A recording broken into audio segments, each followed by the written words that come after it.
The Largo of Chopin's Cello Sonata is arguably one of the most beautiful pieces us cellists have in our repertoire, and it has a sad but rather lovely story behind it, love story behind it, which really is apparent in the music itself.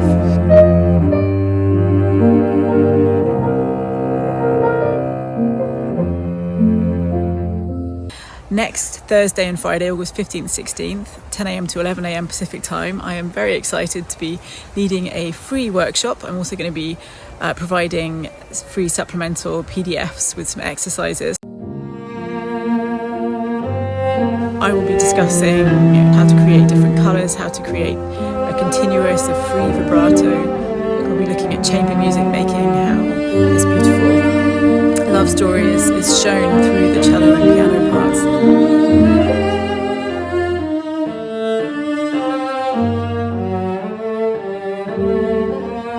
And I'm really looking forward to it, so I hope you can join me. Again, it's all free and there's a link below to sign up, and I will send you the link to be there. Hope to see you.